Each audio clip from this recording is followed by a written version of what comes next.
Aluminium अपनी 81,300 parts पर million की प्रेजेंस के साथ अर्थ क्रस्ट में तीसरा सबसे ज़्यादा पाया जाने वाला एलिमेंट है। एटमॉस्फेयर की ऑक्सीजन से रिएक्शन करने के साथ लो डेंसिटी मेटल होने की वजह से एल्युमिनियम के मैक्सिमम ऑक्साइड हमें अर्थ क्रस्ट की अपर मोस्ट लेयर में ही मिल जाते हैं। अमेरिकन इंजीनियर मार्टिन हॉल ने 1886 में पहली बार एल्युमिनियम को हाल्ट-हीराउल्ट प्रोसेस से बनाया और इसी के बाद एल्युमिनियम एक कॉमन एलिमेंट हो गया जिससे हम बर्तनों से लेकर मॉडर्न टेक्नोलॉजी के एरोप्लेन तक बनाते हैं। एल्युमिनियम की हाफ एज 7,17,000 साल होने की वजह से जो एल्युमिनियम आज हम यूज करते हैं वो लगभग में अर्थ क्रस्ट के फॉर्मेशन के टाइम का है। इलेक्ट्रिसिटी का one of the best conductor होने की वजह से एल्युमिनियम का यूज वायर्स बनाने और इलेक्ट्रिकल इक्विपमेंट में इलेक्ट्रिसिटी मैनेज करने के लिए भी किया जाता है। लो डेंसिटी मेटल होने की वजह से एल्युमिनियम लाइट वेट होने के साथ साथ शेपेबल एलिमेंट है और नॉर्मल टेम्परेचर प्रेशर पर ऑक्सीजन और नमी से रिएक्शन ना करने की वजह से इसमें रस्ट यानी जंग नहीं लगती है।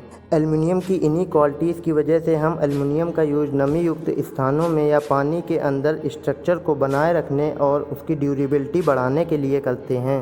और रस्ट यानी जंग ना लगने की क्वालिटी होने की वजह से एल्युमिनियम का यूज डोर्स, विंडो, बर्तन और इसी तरह के स्ट्रक्चर को बनाने के लिए करते हैं। लाइट वेट होने की वजह से एल्युमिनियम का यूज एरोप्लेन के स्ट्रक्चर को बनाने में किया जाता है।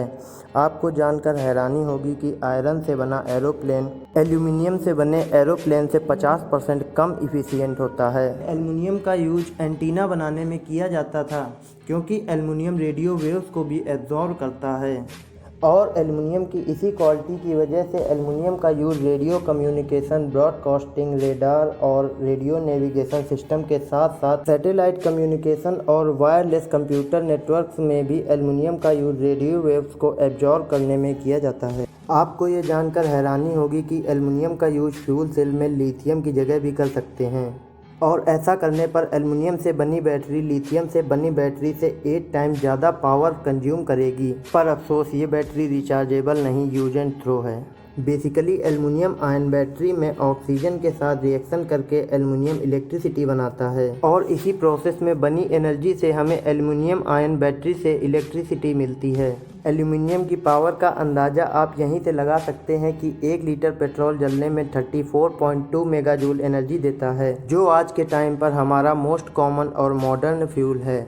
और पेट्रोल की जगह अगर हम 1 लीटर एल्युमिनियम को हाई टेम्परेचर और ऑक्सीजन के साथ जलाते हैं तो हमें 83.8 मेगाजूल की एनर्जी मिलती है, जो हमारे आज के फ्यूल पेट्रोल से लगभग 3 टाइम्स ज़्यादा है। और आपको जानकर हैरानी नहीं होनी चाहिए कि एल्युमिनियम की इसी क्वालिटी की वजह से एल्युमिनियम को मॉडर्न रॉकेट नोजल में as a fuel burning booster use किया जाता है, जो रॉकेट के एक्सेलरेशन को बढ़ाता है। और रॉकेट के एक्सेलरेशन से ही हम ये डिसाइड करते हैं कि स्पेस में हमारा रॉकेट कितना वेट कितने लाइट ईयर्स की दूरी तक ले जा सकता है। एल्युमिनियम बेस्ड क्वांटम क्लॉक एक ऐसी घड़ी है जो आयन की फ्रीक्वेंसी से टाइम बताती है और ये हमारी नॉर्मल क्लॉक से 37 टाइम्स ज़्यादा एक्यूरेट टाइम बताने के साथ साथ मिनिमम डिजिटल टाइम यूनिट यानी मिली माइक्रो नैनो सेकेंड से भी कम टाइम ड्यूरेशन को बताती है।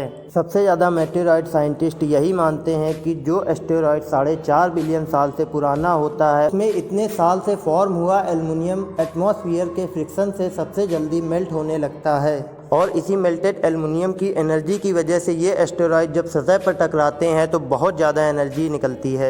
जैसा कि कहा जाता है every action has equal and opposite reaction. Aluminium की माइनिंग करने वाली एक जर्मनी कंपनी से 70 million ton waste per year produce होता है। इसी तरह से जब हम एल्युमिनियम को प्यूरिफाइड करते हैं तो सल्फर डाइऑक्साइड गैस निकलती है और सल्फर डाइऑक्साइड अम्लीय वर्षा यानी एसिड रेन होने का मेन रीजन है। और साथ ही साथ एल्युमिनियम की रिफाइनिंग प्लांट के सराउंडिंग्स एटमॉस्फेयर में एल्युमिनियम के माइक्रो या nano particles as a pollutant पाए जाते हैं और सी वाटर में एल्युमिनियम के पॉल्यूटेंट्स एक पर्टिकुलर एरिया की पूरी मरीन लाइफ को ख़त्म कर सकते हैं और इसीलिए एल्युमिनियम की माइनिंग और रिसाइकलिंग एटमॉस्फेयर पॉल्यूशन को ध्यान में रखते हुए पॉपुलेशन फ्री एरिया में ही की जाती है। तो बेसिकली एल्युमिनियम हमारे लिए बहुत ही यूजफुल और डेंजरस एलिमेंट है। तो अब ये हमारे ऊपर है कि हम एल्युमिनियम की बहुत ज़्यादा क्वांटिटी को प्रोड्यूस करके एल्युमिनियम को एसिड रेन का एक रीजन बनाएं या ह्यूमैनिटी की बहुत बड़ी ज़रूरत एनर्जी को हम फ्यूचर में एल्युमिनियम से ही बनाएं।